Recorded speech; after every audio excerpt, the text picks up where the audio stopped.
We all have our monsters. That little patch of darkness inside your mind. You keep it there even though it likes to stretch from time to time. For some people that patch turns into an infection. It becomes a cancerous tumor that infiltrates every nerve and thought process. So keep that monster on a leash and beware. Because there are monsters out there. And they look just like us. Falun is a cute little town in about the middle of Sweden. In Falun they hold an annual event called Falukalaset. It's sort of like a carnival in a way.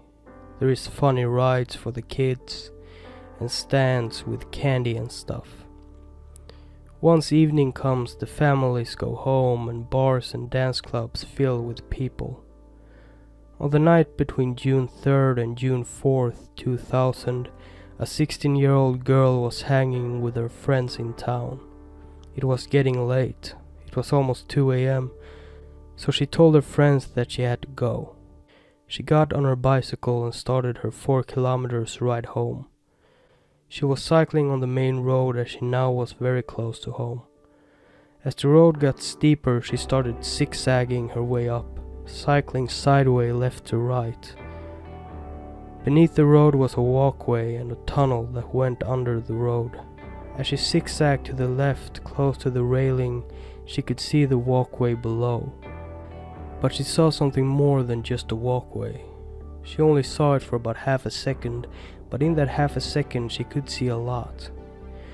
She saw a large man with a balding head, a jeans jacket, and a noticeable double chin.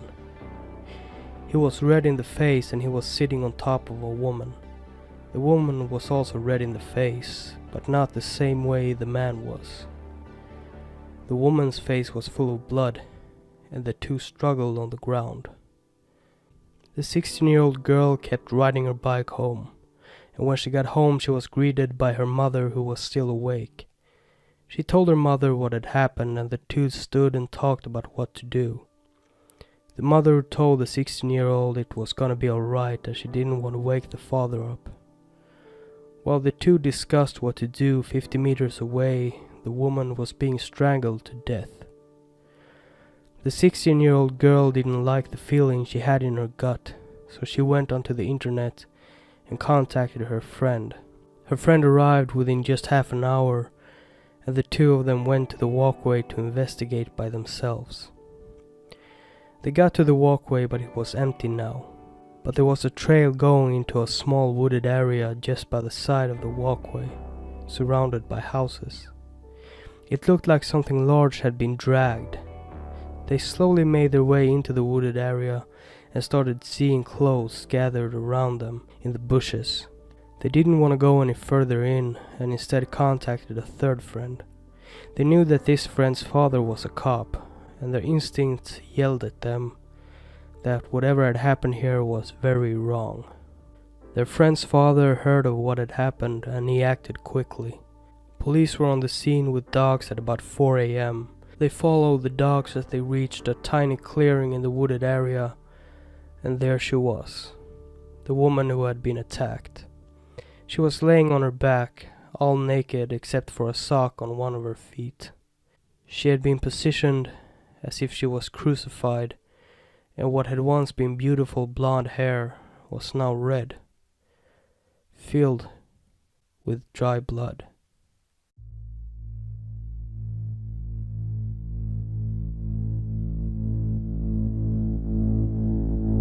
You can't suppress the monster inside you. You have to feed it from time to time. If you suppress it, it's going to get hungry and it's going to break out. By morning, the corpse found in the wooded area had been identified. A woman named Pernilla had been reported missing, as she had never gotten home after spending a night out on town with her little sister. Pernilla was 31 years old. She was your typical Swedish woman. Good looks, modern and independent. She had grown up in Falun but had moved to Stockholm and had built up a life there where she worked in a flower boutique. But in the spring of 2000 she wanted to go back home. Although she had spent many years in Stockholm now, so she was almost a stranger going back to her hometown. But she packed her things up and went home, leaving her boyfriend after a troublesome relationship. She had barely gotten settled when the Falukalaset rolled around. She made plans with her 22 years old sister to go out on town and have a good time. The two sisters went to different nightclubs and bars that night. They were enjoying each other's company until Pernilla spotted an old flame. It was a guy she had a crush on before, and she approached him, wanting to flirt with him. But the guy wasn't at all interested in what Pernilla had to offer, and he blew her off. This angered Pernilla. She was now in a bad mood and told her sister that she was going home. Her sister didn't want to go home yet, so Pernilla decided to walk the 4 kilometers home by herself. This was between 1 a.m. and 2 a.m. What happened next is somewhat unclear. There's evidence to go by, but the full sequence of events is cloudy at best. But luckily enough we have our Swedish national hero Leif GW Persson, the best goddamn criminologist I've ever seen. He has a theory of what went down, and he also has direct insight and involvement in the case. This guy is like a god, and he's usually right about what he says. So the following sequence of events I'm about to describe to you is his very educated theory mixed with evidence and statements from the killer. Pernilla was making her way home, walking by the main road. A witness had seen her leaving town with a big fat red-faced guy in a jeans jacket after her, but as she kept on walking she quickly realized that someone was following her. And someone was following her.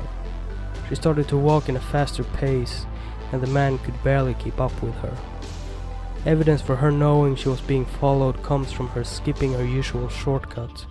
The shortcut wasn't as well lit as the main road, and she wouldn't have wanted to walk that way with this man high on her heels. Now she was about 75 meters away from her home, and the last thing she wanted was for this fat piece of shit to follow her to her door. She was now standing up by the main road, just by the railing above the walkway and tunnel, when she confronted the man. She was already in a bad mood from the rejection earlier, so she turned around and asked the man in an aggravated voice, "What the fuck are you doing?"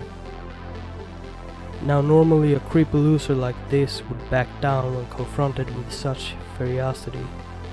But not this guy. Not this time. He jumped on her and threw her over the railing down to the side of the walkway.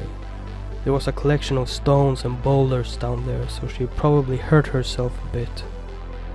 One of her shoes had also gotten stuck in the railing, and it was still there when police arrived. After pushing Pernilla down, the man jumped down after her. He got on top of her and sat on her chest, picked up a rock and smashed it in her head, causing massive amounts of blood to stream out of her skull, coloring her beautiful blonde hair red. What happened next here is unclear. The man who did the deed would years later confess that he at this point raped Pernilla, and all the journalists in Sweden jumped on this. But you see, the problem here is that there was no sort of evidence whatsoever of a rape taking place. There was no sperm found inside Pernilla. There was no sperm found on Pernilla. There was no sperm found on Pernilla's clothes, and there was no sperm found in the terrain. Add to that, there was no signs during the autopsy of any sort of sexual assault. The only so-called evidence for rape in this case is the offender's confession. When Pernilla was found, she had a square mark on her throat, the shape of what her cell phone would have looked like. Her cell phone has never been located, but the theory here is that she would have gotten a hold of her cell phone and attempted to make a call for help, but that the man at this point grabbed her hand with the cell phone in it and pressed it with everything he had against her throat, strangling her. He kept pushing down on her throat firmly until she stopped moving altogether. He then dragged her body into the wooded area until he found a small clearing among the trees. There he started taking off her clothes, and this is when he left his one and only trace of DNA. It wasn't sperm, but it was DNA. He left it on the inside of Pernilla's pants, just by the waist. Probably when he was taking her pants off and his bare hands touched the inside of them. He had removed all of her clothing except for the one sock on one of her feet. He pointed her arms straight outwards and slightly spread her legs. He then went through her purse and took her cell phone and wallet with him.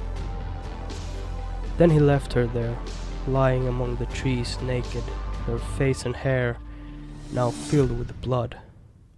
All she wanted was to go home.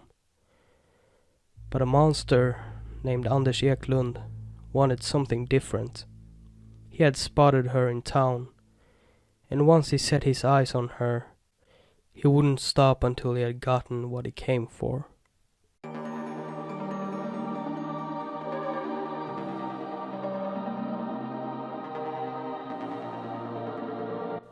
What do I do, you might ask? What do I do if I can't control the monster inside of me? Well, if I ever find that out, I will tell you. Police did a good job at first. They didn't have access to the Swedish Homicide Commission because they were investigating the crimes of a serial rapist named Hagamannen at the time. So the local police started doing what was their regular procedure. They started knocking on doors, gathering information, and drew a sketch of what the 16-year-old girl had seen. After some time they got the help they needed from the Homicide Commission. The Homicide Commission researched together a long list of very interesting names. Some were nearby, some were in neighboring jurisdictions, but that doesn't matter. If they have to do a DNA test, they can just pay their suspect a visit, regardless. The Homicide Commission left for other bloody adventures, and the local police focused on the list. But they didn't really focus on the list. They didn't really do what they were supposed to do after the commission left. They had checked in on a nice chunk of the suspects already, but several names had been left untouched. One of those names were Anders Eklund. He lived in a neighboring jurisdiction and matched the description well. He was actually in the top 10 on the list of suspects. He had several previous markings in his record for indecent exposure and for sexual assaults. He had even spent time in jail for sexual assault. And a few hours before Pernilla had been murdered, there had been a fat, red-faced pig matching Anders' description, wearing a jeans jacket that exposed himself to a woman in a tunnel just a few kilometers away from where the murder happened. But police instead started swabbing every local man they could get their hands on, which of course didn't yield any results. The police had put the list away on the shelves, leaving it there gathering dust. The killer's name there for the grabbing. The murder of Pernilla went cold. There was a small resurgence in the case in 2006 when a German truck driver by the name Volker Ekbert got caught for killing several women across Europe, but he hadn't been in Falun at the time that Pernilla had died. But this case would get solved. Unfortunately, it would get solved, facing a tragic turn of events. The police could have caught Anders Eklund all the way back in 2001, but had decided to ignore his name on the list. Something they would regret in 2008. 8 years after the murder of Pernilla, another murder occurred. This time the victim was a 10-year-old girl who was riding her bicycle home after being out with her friends playing. She had been stopped, raped, murdered, dumped, and then her body was set on fire. After this, Anders Eklund's name had mysteriously been erased from any records at the Falun police office. The murder of Engla Höglund would cause outrage never seen since in Sweden. A murder that would stamp Anders Eklund as Sweden's most hated killer ever. A true Swedish monster.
Thank you for watching and good night.